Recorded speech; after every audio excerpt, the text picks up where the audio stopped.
అందరికీ shalom shalom అనగా మీకు సమాధానము కలుగును గాక. ఈరోజు మనం నేర్చుకోబోయే అంశం ప్రపంచ ప్రఖ్యాతిగాంచిన అద్భుతమైన విశ్వాస వీరుడైన పాల్ యాంగ్ చో గారి ప్రసంగం నుంచి మనం వినబోతున్నాం. ఆయన తన కడు బీద స్థితి నుంచి ఏ విధముగా అద్భుతమైన స్థితికి దేవుడు దీవించాడో, ఏమీ లేని స్థితి నుంచి ప్రపంచంలోనే అద్భుతమైన మందిరమును కట్టుటకు, ఆశ్చర్యకరమైన కార్యాలను జరిగించుటకు తన పక్షా నుండి ఏ విధముగా తనను దీవించాడో ఈ విషయాలను మనం నేర్చుకుందాం.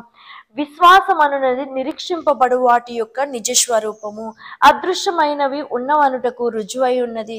దాన్ని బట్టియే పెద్దలు సాక్ష్యము పొందిరి. ప్రపంచములు దేవుని వాక్యం వలన నిర్మాణమైనవని, అందును బట్టి దృశ్యమైనది కనబడేడు పదార్థముల చేత నిర్మింపబడలేదనియు విశ్వాసము చేత గ్రహించుచున్నాము. హెబ్రీ పత్రిక 11వ అధ్యాయం 1-3 వచనాలు. పాల్ యాంగ్ చో గారు ఇలా వివరిస్తూ ఉన్నారు. చాలా మంది భక్తులు నా యొద్దకు వచ్చి తమకు విశ్వాసం లేదని చెప్పుచున్నారు. ఆ మాట వినుచుండగా యథార్థముగా నా హృదయము ఆవేదన చెందుతున్నది. ఎందుకనగా బైబిల్ గ్రంథము ఖచ్చితముగా దేవుడు ఒక్కొక్కనికి విశ్వాస పరిమాణ ప్రకారము విభజించి ఇచ్చిననియు, తాను స్వస్థ బుద్ధి గల వాడగుటకై తగిన రీతిగా తన్ను ఎంచుకొనిననియు హెచ్చరించుచున్నది. రోమా పత్రిక 12వ అధ్యాయం 3వ వచనం. దేవుడు ఒక వ్యక్తికి విశ్వాసము అనుగ్రహించక, నీవు నా మీద విశ్వాసం ఉంచుము అని ఎలాగూ చెప్పగలడు? విశ్వాసం లేని ప్రజలను ఎలాగూ ఆయన గద్దించగలడు?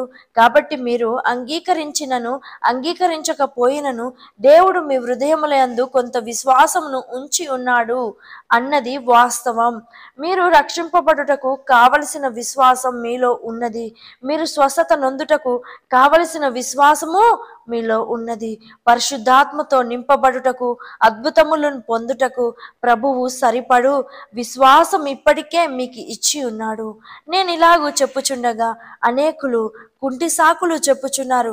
పాస్టర్ గారు, అందరికీ ప్రభు విశ్వాసం ఇచ్చి ఉన్నాడను మాట నిజమే, గాని ఆయన నాకు ఇచ్చిన విశ్వాసం చాలా తక్కువగా ఉన్నది.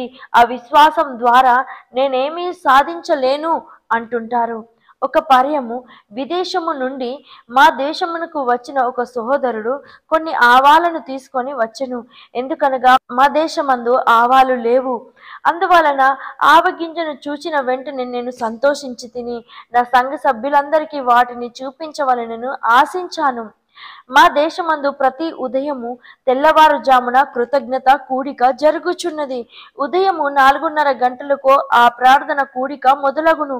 అది వేసవి కాలమైనను సరే, శీతకాలమైనను సరే, ఉదయము 4:30 గంటలకు జరుగు కృతజ్ఞత కూడికలో సేవకులందరూ పాల్గొనెదరు.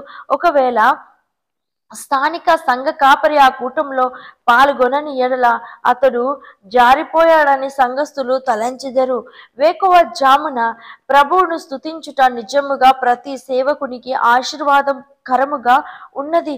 అయితే అదే సమయమున అది ఆచార ప్రకారముగాను నామకార్థముగాను జరిగినప్పుడు సమయము వ్యర్థం చేయుట యగును.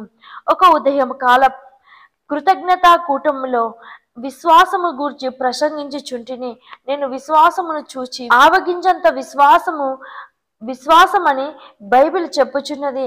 ఆ ఆవగింజను చూడగోరు వారు వరుసగా వచ్చి ప్రసంగ వేదిక మీద ఉన్న ఆవగింజను చూడవచ్చునని చెప్పి తిని, అందరూ వరుసగా క్రమముగా వచ్చి ఒకరి తర్వాత ఒకరు ఆవగింజను చేతిలో పట్టుకొని విస్మయంతో చూచి ఎంత చిన్నగా ఉన్నదని ఆశ్చర్యపడిరి. ఒక వృద్ధురాలు ఆవగింజను చూడగోరెను, గాని ఆమె కంటికి ఆవగింజ ఆనలేదు. ఆవగింజ ఎక్కడా, అది నాకు కనబడట్లేదే అని అడుగుచుండెను. దగ్గరకు రండి, జాగ్రత్తగా చూడండి అని చెప్పినను. ఆమె ఎక్కడా అని వెతుకుచుండెను. మీరు దగ్గరకు రండి, జాగ్రత్తగా చూడండి అని నేను చెప్పుచుంటిని. ఆమె ఎంతో వంగి దాని కోసం వెతకనారంభించెను. అప్పుడు ఆమె శ్వాసను బట్టి బల్ల మీద ఉండిన కొన్ని ఆవగింజలు దొర్లిపోయాను. చివరికి నేను కూడా ఆవగింజను వెతకవలసి వచ్చెను. ఆ సమయమున ఆత్మ మెల్లని స్వరముతో మాట్లాడెను, కుమారుడా, ఈ వృద్ధిరాలి శ్వాస ఆవగించను దొర్లించగలిగినంత చిన్నదిగా ఉన్నది. నేను ప్రజల యొద్ద గొప్ప విశ్వాసం అడుగుటలేదు, ఆవగింజత విశ్వాసమునే అడుగుచున్నాను. కొద్ది విశ్వాసము కూడా కొండలను పెకిలించి సముద్రంలో పడవేయునని ప్రజలు ఎరుగుటలేదే అనెను. నీకున్న విశ్వాస పరిమాణమును గూర్చి చింతించనక్కరలేదు. ప్రభువు నీలో ఉంచిన విశ్వాసము కార్యము సాధకము చేయును. 17 సంవత్సరాల కిందట నేను బైబిల్ కళాశాల నుండి బయటికి వచ్చినప్పుడు నా చేతిలో ఒక్క పైసా కూడా లేకుండెను. ధరించుకొనుటకు ఒకే ఒక్క డ్రెస్ మాత్రమే ఉండెను. అయినను సియోల్ పట్టణమందు ఒక మూలలో నా సంఘ ఆరాధనను విశ్వాసంతో ప్రారంభించి తిని, నేను దేవుని నామ మహిమార్థము ఈ సంగతులను చెప్పుచున్నాను. అప్పుడే దేవుడు ప్రపంచం అంతటిలోను గొప్ప మందిరమును నాకిచ్చెను. అంతేకాదు, ప్రస్తుతము 14 అంతస్తుల భవనములో నా ఆఫీస్ ఉన్నది. 5 సంవత్సరముల క్రిందట ఆలయం యొక్క ఆస్తి విలువ 500 లక్షల రూపాయలు. ఇందులో ప్రతి ధనము విశ్వాస ప్రార్థన ద్వారా అద్భుతముగా లభించినదే. ఇతర దేశాలతో కూడా పోల్చినప్పుడు కొరియా ధనిక దేశము కాదు. నిరుపేద స్థితిలో నుండి ఇప్పుడే అభివృద్ధి చెందుతున్న చిన్న దేశము. అన్ని దేశములలో క్రైస్తవులు విశ్వాసంతో ప్రార్థించుచుండగా ప్రభువు తన శిలువ సువార్తను ప్రపంచమంతా మోసుకొని వెళ్ళుటకు శక్తిమంతుడై ఉన్నాడు. ఈ సందేశము ద్వారా విశ్వాసం ఎలాగూ వృద్ధి పరచాలని మీతో పంచుకొన గోరుచున్నాను. విశ్వాసం అనునది నిరీక్షింపబడు వాటి యొక్క నిజ స్వరూపమని హెబ్రీ పత్రిక 11వ అధ్యాయం 1లో చదువుచున్నాము. మొట్టమొదట నీవు నిరీక్షించు వాటి యందు స్థిరముగా ఉండుము. నీకు స్పష్టమైన ఉద్దేశాలు ఉండనిమ్ము. చాలా మంది ప్రార్థించేటప్పుడు మామూలుగా ప్రార్థించుచున్నారే గాని ఖచ్చితముగా ప్రార్థించటలేదు. దేవుడు ఎన్నడూ ఖచ్చితమైన ఉద్దేశాలు లేకుండా, స్పష్టముగా కాకుండా సాధారణంగా చేయు ప్రార్థనలకు జవాబు ఇయ్యడు. నేను నా సేవను ప్రారంభించినప్పుడు నిరుపేద స్థితిలో ఉంటిని. మేము వేసిన టెంట్ చినిగిపోయి ఉండెను. ప్రజలు కూర్చున్నటకు చాలినంత సదుపాయము నేను కలిగించలేకపోతిని. చినిగిపోయిన చాపలు మీదనే కూర్చొనుచుండిరి. నేను బస చేయుటకు గది లేదు. మట్టి గోడలతో కూడిన చిన్న పూరి గుడిసెలో నేను జీవించుచుంటిని. ఒక దినము ప్రార్థించుచుండగా నన్ను ఎరగకయే నాలో ఒక భావన కలిగెను. రాజులకు రాజును, ప్రభువులకు ప్రభువునకు దేవుని సేవ చేయుచుండిన దేవుని బిడ్డ అని గొప్పగా చెప్పుకొను నేను ఎందుకు నిరుపేద స్థితిలో అల్లాడుచుంటినని తలంచెను. ఒక సేవకునిగా కనీసము నాకు ఒక బల్ల, కుర్చీ, సైకిల్ కూడా వద్దా అని నాలో నేను మాట్లాడుకొనుచుంటిని. ఆ దినముల యందు నేను వాటిని పొందుట అసాధ్యముగా కనబడెను. అందువలన నేను మోకరించి, ప్రభువా, నాకొక బల్ల, కుర్చీ, సైకిల్ దయచేయము. నేను యేసు ప్రభు నామమున అడుగుచున్నాను అని విశ్వాసముతో ప్రార్థించాను. ప్రభువు నా ప్రార్థనకు జవాబిస్తాడని 1-2 నెలలు కనిపెట్టాను. జవాబు రానప్పుడు 6 నెలల వరకు ఆశతో ఎదురు చూశాను. అయినను ఏమీ జరగలేదు. నేనెంతో సొమ్మసిల్లి, ప్రభువా, నీ యొద్ద నుండి నేను చిన్న కార్యములను కూడా పొందలేకపోయిన ఎడల సంఘస్థులతో వాటిని మీకు దయచేస్తానని ఎలాగూ చెప్పగలను?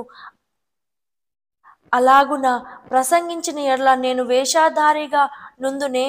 నాకు ఒక బల్ల, కుర్చీ, సైకిల్ కోసము 6 నెలల నుండి ప్రార్థించుచున్నాను. నీవు నాకు దయచేయలేదు. నీవు అబద్ధమాడని వాడవని నాకు తెలుసు. నీవు జవాబిచ్చు వాడవని నాకు తెలుసు. అయినను ఎప్పుడు దయచేస్తావన్నది నాకు తెలియకున్నది. నేను ఒకవేళ చనిపోవు వరకు ఇంచుమించు కనిపెట్టిన ఎడల దాని వలన ఎవరికి ఏమి లాభము? ప్రభువా, నా ప్రార్థనకు జవాబివ్వు. నీవు త్వరగా పంపుము అని గోజాడి తిని. నేను ప్రార్థన ముగించిన తక్షణం నాలో ఒక అద్భుత కార్యము జరిగెను. దేవుని మహిమ నన్ను నింపెను. ప్రభువు మెల్లని స్వరంతో స్పష్టముగా నా సేవను హెచ్చించు విధానము నేర్పెను. ప్రభువు ఇట్లా, నేను కుమారుడా, 6 నెలల కిందటనే నేను నీ ప్రార్థన అంగీకరించి తిని. అయితే నేటి వరకు ఎటువంటి బల్ల, ఎటువంటి కుర్చీ, ఏ మోడల్ సైకిల్ అని నువ్వు నాకు చెప్పలేదు. ప్రభువు మాట వినిన తక్షణమే మోకరించి, ప్రభువా నన్ను క్షమించు, నేను ఇంతకు ముందు చేసిన ప్రార్థనలన్నీ పక్కన పెట్టి కొత్తగా ప్రార్థించుచున్నాను, ఈ ప్రార్థనకు జవాబివ్వు అని నా ప్రార్థన మొదలుపెట్టి తిని. నేను ప్రార్థన మొదలుపెట్టిన వెంటనే నా మనోనేత్రాల ఎదుట ఎటువంటి బల్ల కావాలను మనోనేత్రం ద్వారా చూశాను. ప్రభువా నీవు చేయబోచున్న టేకు బల్లతో చేసిన పెద్ద బల్ల ఉండాలి. నీవు దయచేయబోవు కుర్చీ రివాల్వింగ్ చైర్ గా పెద్ద కూషన్ కలిగినదిగా, ఆఫీసులో మేనేజర్ వాడుకునే దాని వలె ఉండాలి. నీవు దయచేయబోవు సైకిల్ మంచి స్పోర్ట్స్ మోడల్ గా, అమెరికన్ సైకిల్ గా ఉండాలి. నీవు వీటిని దయచేయుచున్నందుకు నీకు స్తోత్రములు, ఇచ్చి ఉన్నందుకై నీకు స్తోత్రములు అని దేవునికి కృతజ్ఞతాస్తుతులు చెల్లించి ఒక చిన్న బిడ్డ వలె నెమ్మదిగా నిద్రించి తిని. ఉదయము లేచి బైబిల్ చదువుతున్నప్పుడు రోమా పత్రిక 4:17లోని వాక్యము నా హృదయములో జ్వాల వలె రగులుకొనెను. మృతులను సజీవులుగా చేయువాడును, లేని వాటిని ఉన్నట్టుగానే పిలుచువాడునైన దేవుడు అని చెప్పబడి ఉండుట నన్ను పరవశపరచెను. ప్రభువు లేని వాటిని ఉన్నట్టుగా పిలుచువాడు గనుక నేను కూడా విశ్వాసం ద్వారా లేని వాటిని ఉన్నట్టుగా పిలుచుటకు తీర్మానించి తిని.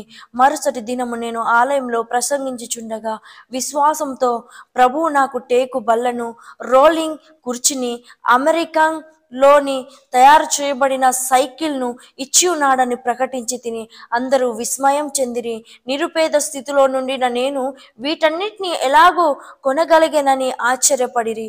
ఆరాధన అనంతరము నేను ఇంటికి వెళ్ళుచుండగా 3 యువకులు నా వెంబడి మా ఇంటికి వచ్చిరి.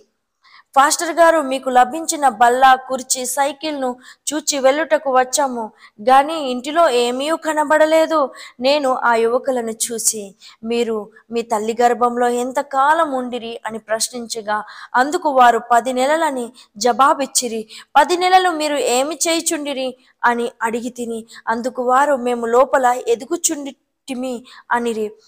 మీరు ఇతరులకు కనబడకుండా తల్లి గర్భంలో ఉండెనని నది ఎంత నిత్యమో ఆ ప్రకారమే మీ కంటికి కనపడకుండా నా బల్ల, నా కుర్చీ, నా సైకిల్ అన్నీ నా గర్భంలో ఉన్నవి.